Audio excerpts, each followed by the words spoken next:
बार फिर से आप सभी का मनी मंत्रा में। और अब अगले आधे घंटे हम बात करने वाले हैं इन्वेस्टमेंट्स की और आपको बताएंगे कि आपके फाइनेंशियल पोर्टफोलियो के लिए सही निवेश विकल्प कौन सा है। मेरे साथ इस चर्चा में जुड़ रहे हैं स्क्रिप्ट बॉक्स के फाउंडर और सीबीओ प्रतीक मेहता और साथ ही जुड़ रहे हैं क्रेडेंस वेल्थ के फाउंडर और सीईओ कीर्तन शाह। आप दोनों का हमारी इस खास पेशकश में स्वागत है।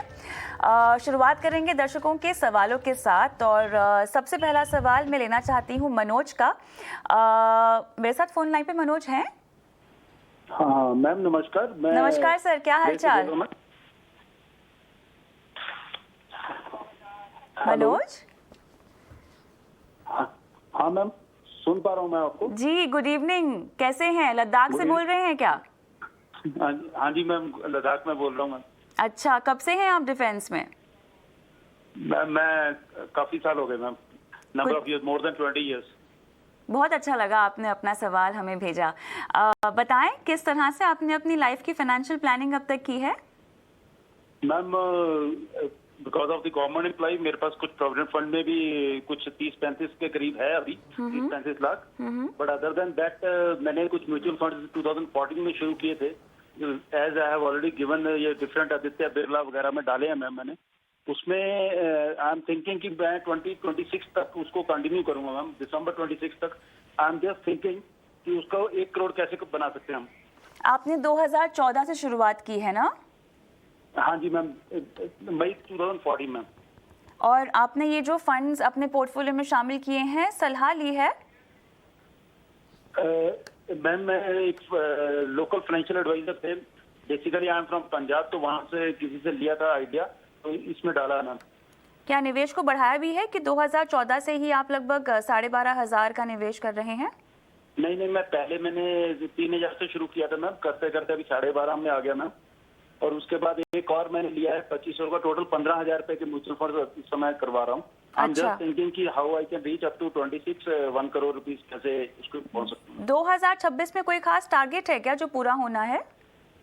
नहीं ma'am, it is nothing like that. I am just thinking to build a house in 2026 ma'am. और तब आपको लगता है कि 1 करोड़ पर्याप्त होगा? Yes ma'am. है ना, महंगाई को आपने देख रखा होगा ना? Yes ma'am. बहुत बढ़िया। प्रतीक, आपके पास आएगा इनका सवाल। फंड्स के नाम आपके सामने हैं। इनके पास कुल मिला के अब 6 फंड्स हैं और ये कह रहे हैं कि इन्होंने एक फाइनेंशियल प्लानर को कंसल्ट करके ये पोर्टफोलियो बनाया है। इन्होंने काफ़ी अग्रेसिव पोर्टफोलियो तो बना रखा है, लेकिन कुछ चेंजेस करने की ज़रूरत मुझे लगता है कि है। HDFC टॉप 100 और साथ ही 2 मल्टी कैप स्कीम्स हैं इनके पास। क्या बदलाव करने चाहिए? बिल्कुल सर। सबसे पहले मनोज, हम आपका तहे दिल से शुक्रिया अदा करना चाहेंगे हमारे और हमारे देश की रक्षा करने के लिए। और मैं आपको कंग्रेचुलेट करना चाहूंगा कि आपने 2014 में शुरू किया और आपने 3,000 से धीरे धीरे बढ़ा के अब इसको 15,000 तक ले आए हैं। मैंने आपके फंड्स देखे हैं। आपके अधिकतर फंड्स जो हैं वो लार्ज कैप और डाइवर्सिफाइड कैटेगरी में है, और उसमें भी आपके 4 फंड डाइवर्सिफाइड में और 2 लार्ज कैप में। तो पहले तो मैं कहूंगा कि इतने ज्यादा फंड सेम कैटेगरी में रखने की जरूरत नहीं है, बिकॉज सेम जो फंड है वो ब्रॉडली मार्केट की सेम तरीके की कंपनीज में इन्वेस्ट करते हैं। तो डाइवर्सिफाइड फंड है, 4 फंड है, वो लगभग एक तरीके की कंपनीज में इन्वेस्ट करेंगे। लार्ज कैप फंड्स है, वो एक ही तरीके की कंपनीज में इन्वेस्ट करेंगे।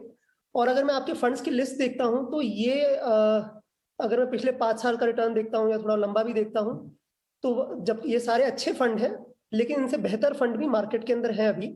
तो मैं कहूंगा कि आपको लार्ज कैप में आप 1 से 2 फंड रखिए, डाइवर्सिफाइड में 1 से 2 रखिए, एक आप मिड कैप में रखिए और एक आप इंटरनेशनल कैटेगरी में भी रखिए, क्योंकि आप ग्लोबली भी आजकल काफी कंपनीज के अंदर बढ़ोतरी हो रही है और आपको उनसे लाभ भी हो सकता है।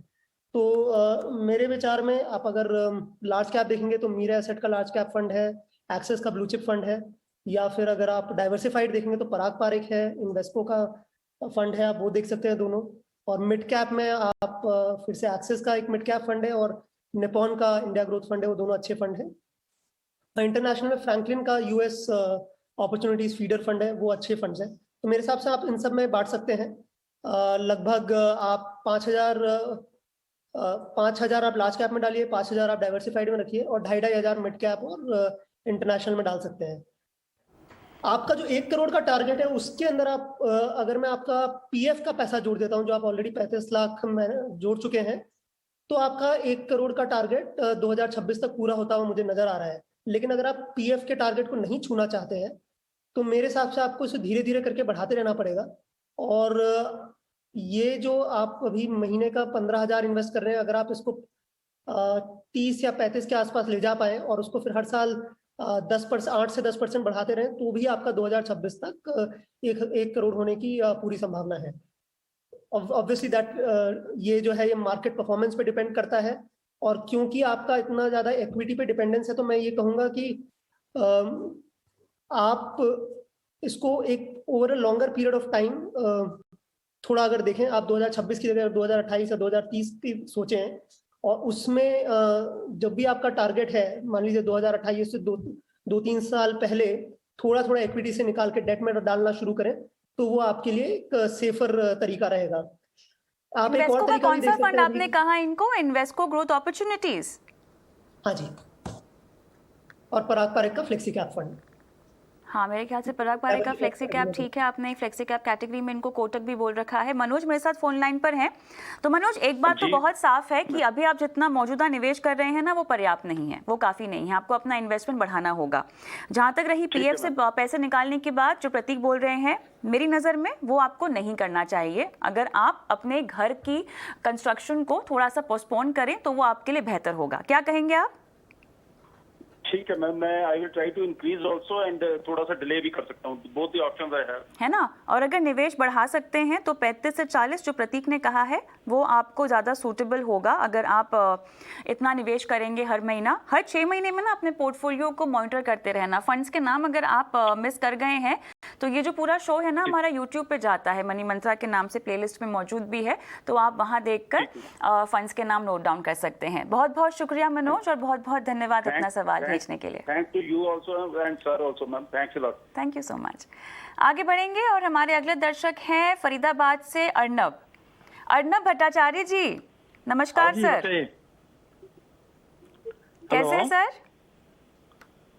हेलो अर्नब जी, आवाज आ रही है मेरी? हाँ हाँ, आपका आ रहा है, बताइए। आप बताइए कैसे हैं? ठीक। अच्छा, तो आप सीनियर सिटीजन हैं या किसी के लिए सवाल पूछ रहे हैं? नहीं, मैं खुद सीनियर सिटीजन अभी रिटायर्ड हुआ हूँ। तो कैसे चल रही है लाइफ? आप आराम से सुकून की जिंदगी बता रहे हैं। रिटायर होके जो प्लान किया था कि मजे में आराम करूंगा, घूमूंगा फिरूंगा, वो सब हो रहा है? वही चल रहा है। वही चल रहा है? वाह, ये होती रिटायरमेंट प्लानिंग तो, है ना? बताइए, आपको अपने पैसे निवेश करने हैं कहीं पर? हाँ, तो उसके लिए मैं पूछ रहा था। हाँ? जो ऐसे तो सीनियर सिटीजन में तो मैंने कुछ लगा के रखा है। हाँ? ठीक है, तो मेरा रेगुलर इनकम जो है इसका कुछ तरीका, मैंने डेट फंड के मैंने नेट पे तो सर्च करके देखा है, तो डेट फंड में जो है तो उसको रिटर्न तो बहुत कम है, 5%, 5.6। तो नॉर्मल से फिक्स डिपॉजिट में रखे सीनियर सिटीजन के लिए वो भी तो 5.5% है। तो उससे रिटर्न ज्यादा मंथली इनकम में कुछ है क्या? बिल्कुल, मुझे कितना सुनना चाहिए। सर, थोड़ा सा ना ये सवाल को प्लानिंग की जरूरत होगी, क्योंकि आपका मौजूदा इन्वेस्टमेंट आपने कहाँ किया हुआ है, किस डेट फंड में किया है, कितनी राशि है, कितने सालों से? डेट फंड में नहीं किया है मैंने। अच्छा, मैक्सिमम पैसे आपको सीनियर सिटीजन में लगाया। हाँ। कुछ मैं आरबीआई बॉन्ड पे लगाया, जो है ना 7.14 ना कितना परसेंट है, 7 इयर्स के लिए वो लॉक इन हो जाता है, वो वाला, वो दोनों छोड़ के। और कुछ पैसा मैंने ऐसे लगा के रखा है इनके टैक्स से बचने के लिए, सेविंग्स फंड के लिए। हाँ, वो तो है। आपको तो हर महीना कितना चाहिए होगा? हर महीने मुझे, देखिए मैंने तो चाह रहा था बिफोर रिटायरमेंट जितना था वो रिटर्न मिल जाए, लेकिन मुझे लग नहीं रहा है होगा, क्योंकि आरबीआई का दोनों मिलके जितना हो रहा है, आउट थोड़ा ज्यादा चाहिए था मुझे, अराउंड 20,000 25,000। सर, आपको 20,000 रुपए हर महीना मिले, उसके लिए ये जानना जरूरी होगा कि आपने अब तक कितना पैसा निवेश कर रखा है। मैं अभी तक तो 25 क्या? 25 लाख?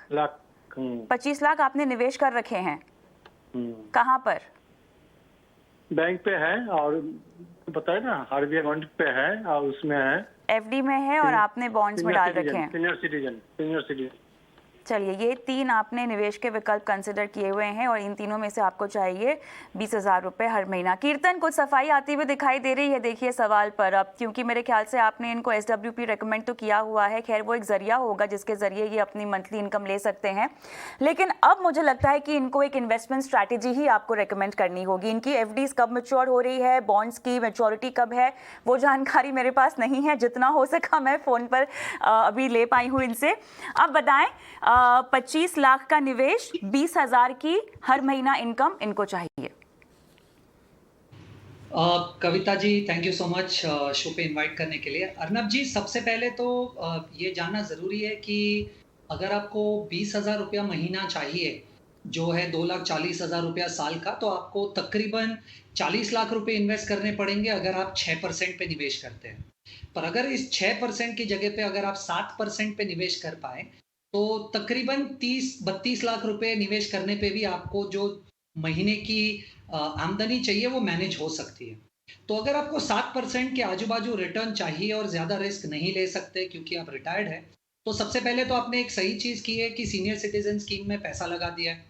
तो सीनियर सिटीजन में आपको 7% के ऊपर का दाम मिल रहा है। आई होप सबसे पहले तो आप इसे 15 लाख की जो लिमिट है वो कंप्लीटली यूज़ कर लीजिए। उसके बाद आप आरबीआई बॉन्ड्स में भी निवेश कर सकते हैं, जो तकरीबन आपको वापस 7% के ऊपर दे रहे हैं। अभी इसके अलावा भी अगर आपके पास कुछ निवेश के लिए पैसा बच जाए, तो मुझे ऐसा लग रहा है कि आपको प्रधानमंत्री व्याया वंदना योजना, जो PMVVY स्कीम है जो LIC के थ्रू, उसे भी कंसिडर करना चाहिए, क्योंकि उसमें भी आपको 7% के ऊपर का ब्याज दर मिल रहा है।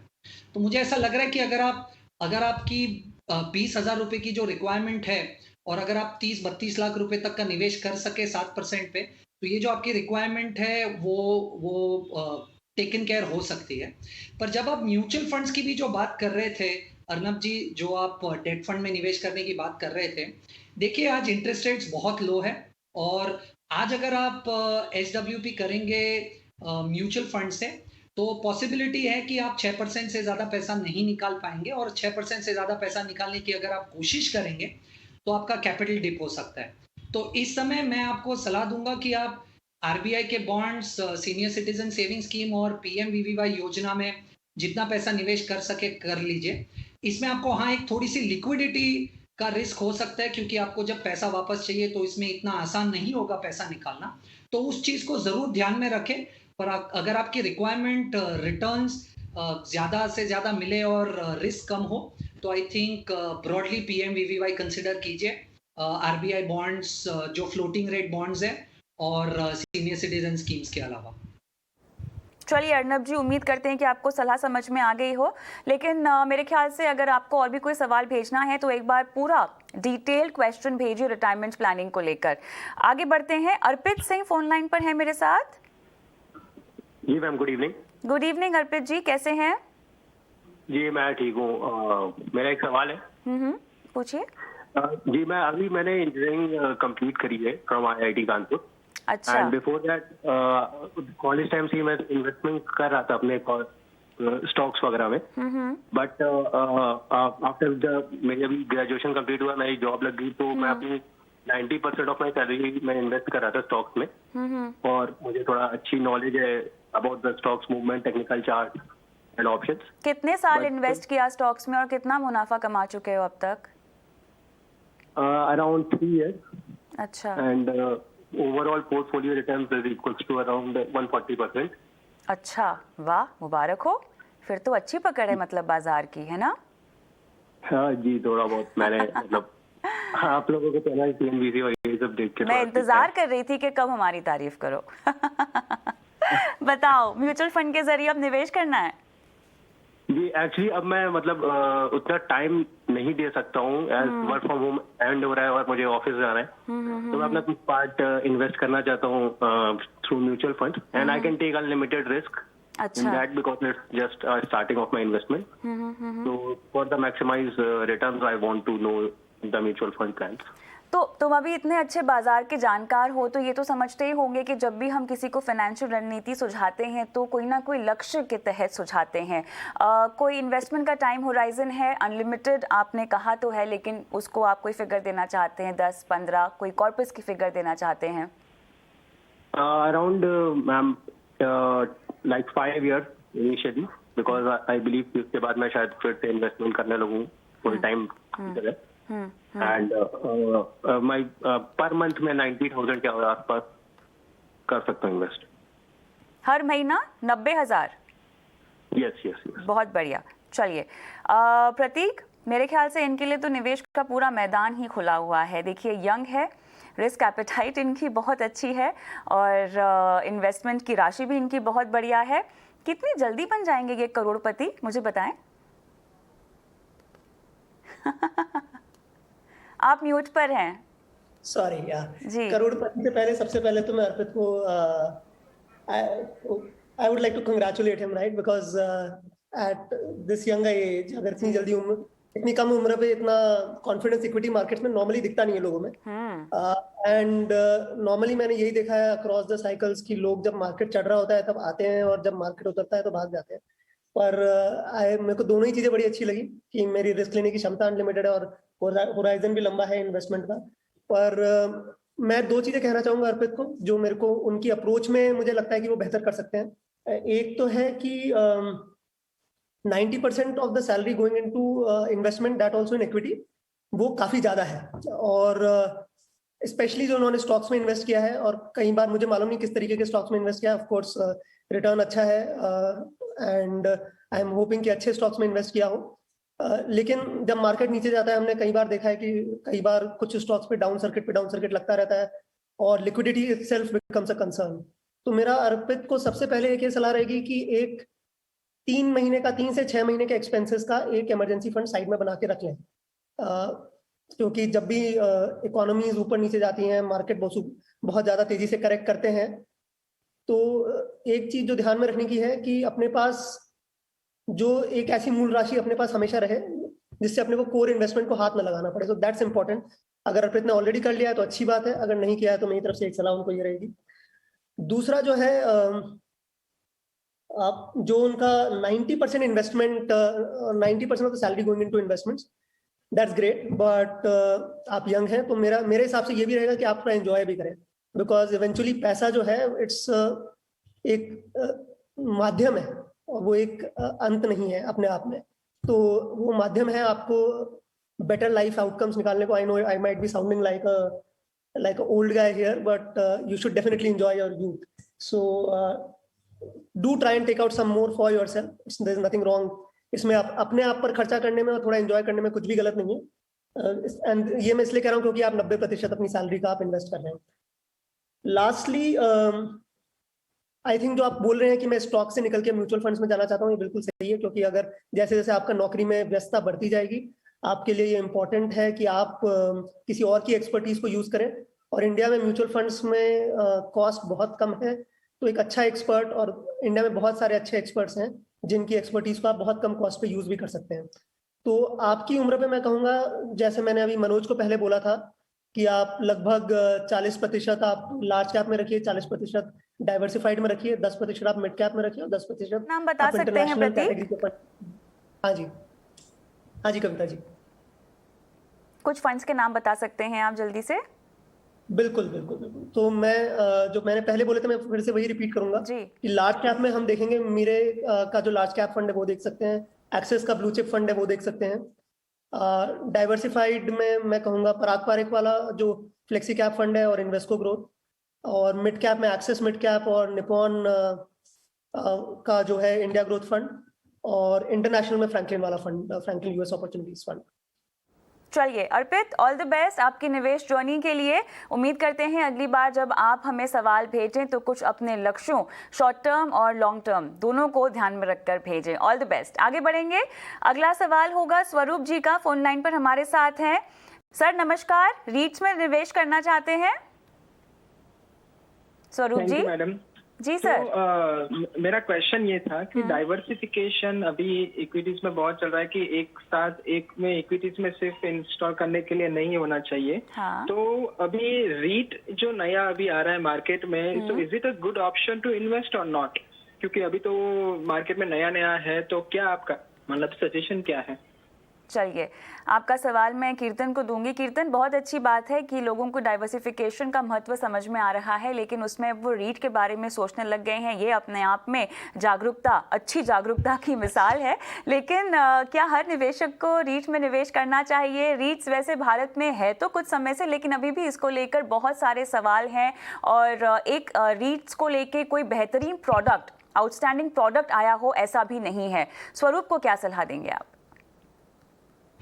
स्वरूप, आई थिंक आपका ब्रॉडर अंडरस्टैंडिंग बहुत सही है कि डाइवर्सिफिकेशन करना चाहिए, और रियल एस्टेट में जनरली टिकट साइज की वजह से रेसिडेंशियल और कमर्शियल रियल एस्टेट में बहुत यंग एज पे डाइवर्सिफाई करना थोड़ा सा मुश्किल हो जाता है फिजिकल एसेट्स में। तो रियल एस्टेट में डाइवर्सिफिकेशन के लिए मेरे हिसाब से रीट एक बहुत ही अच्छा माध्यम है। आप अपने पोर्टफोलियो का 5% पैसा वहाँ ज़रूर लगा सकते हैं। पर एक चीज़ ध्यान में रखिएगा कि जब आप रियल एस्टेट को ट्रेडिशनली देखते हैं फिजिकल फॉर्म में और रीट्स को देखते हैं, उसमें एक अंतर यह है कि रीट्स लिस्टेड है और उसमें वॉलेटिलिटी रहने वाली है। तो अगर आप रीट्स में इसलिए निवेश करना चाहते हैं क्योंकि आपका रियल एस्टेट में ट्रेडिशनल थॉट प्रोसेस है, तो शायद रीट्स एक सही माध्यम नहीं है। पर रीट्स में अगर आप रियल एस्टेट में पैसा लगाने के लिए डाइवर्सिफाई करना चाहते हैं, तो मुझे ऐसा लग रहा है कि 5% तक पोर्टफोलियो डेफिनेटली रीट्स में हो सकता है। बहुत सारे एडवांटेजेस है दूसरे व्यूअर्स के लिए भी कि रीट्स में क्यों पैसा लगाना चाहिए। तो मुझे ऐसा लग रहा है कि अगर मैं आज से 5 साल की बात करूं स्वरूप वेरी स्पेसिफिकली, तो आप देखिए कि इंटरेस्ट रेट्स मेरे हिसाब से यहाँ से ज़रूर ऊपर जाएंगे, पर प्री कोविड लेवल पे पहुंचने में बहुत समय है। यानी आप देखिए रेपो रेट आज से प्री कोविड लेवल तक 225 बेसिस पॉइंट या 2.25% अभी भी नीचे है प्री कोविड लेवल पे। जरूर इंटरेस्ट रेट्स ऊपर जाएंगे, पर मुझे लगता है कि यहाँ से बहुत स्टैगर्ड जाएंगे और इंटरेस्ट रेट ऊपर, और अभी भी प्री कोविड लेवल पे इंटरेस्ट रेट्स को आने में बहुत समय लगेगा। ये ओवरऑल रियल एस्टेट मार्केट के लिए मेरे हिसाब से बहुत पॉजिटिव है। तो कमर्शियल रियल एस्टेट में अगर छोटा पैसा निवेश करके अगर एक्सपोजर चाहिए तो रीट एक बहुत ही बेहतरीन ऑप्शन है। इसके अलावा रीट्स में जो आपको क्वार्टरली और सेमी एनुअली यील्ड्स मिलते हैं, इसे 3 कंपोनेंट में डिवाइड किया जाता है और 3 में से 2 कंपोनेंट टैक्स फ्री है। तो ये भी एक बहुत ही अच्छा रीजन है जिसकी वजह से आपको कैश फ्लो भी मिलेगा in the form of dividends, और उसमें से काफ़ी हद तक वो जो कैश फ्लो आपको मिल रहा है वो भी टैक्स फ्री है। प्लस क्योंकि मुझे ऐसा लग रहा है कि ओवरऑल रियल एस्टेट मार्केट थोड़ा सा पॉजिटिव लग रहा है ऑन द बुल साइड, तो उसमें कैपिटल गेन्स होने की भी एक्सपेक्टेशन है। तो मुझे ऐसा लग रहा है कि आज अगर हम डिस्कस कर रहे हैं तो आप 5% आपके पोर्टफोलियो का डेफिनेटली रीट में निवेश कर सकते हैं। चलिए, मेरे ख्याल से स्वरूप जी आपको सलाह तो समझ में आ गई होगी जो कीर्तन ने समझाई है, लेकिन रीट्स एक ऐसा मुद्दा है जिस पर एक पूरा शो करना चाहिए, जो कि आगे चलते हुए हम मनी मंत्रा की पेशकश में ज़रूर शामिल करेंगे। फिलहाल प्रतीक आपका, कीर्तन आपका बहुत बहुत शुक्रिया समय निकालकर दर्शकों को उनकी फाइनेंशियल प्लानिंग में मदद करने के लिए। मनी मंत्रा में मुझे भी इसी के साथ आप इजाज़त दें, लेकिन आपको बता दें कि जितने भी शोज़ अब तक मनी मंत्रा के हुए हैं हमारे चैनल के यूट्यूब पर आपको मिल जाएंगे। प्लेलिस्ट के नाम से, मनी मंत्रा के नाम से एक प्लेलिस्ट है जहां पे आप तमाम शो देख सकते हैं। और अगर आप अपने निवेश की शुरुआत कर रहे हो, अपने निवेश को बढ़ाना हो, कोई भी स्टेज हो आपके इन्वेस्टमेंट की, आपको सलाह मिल जाएगी। नमस्कार।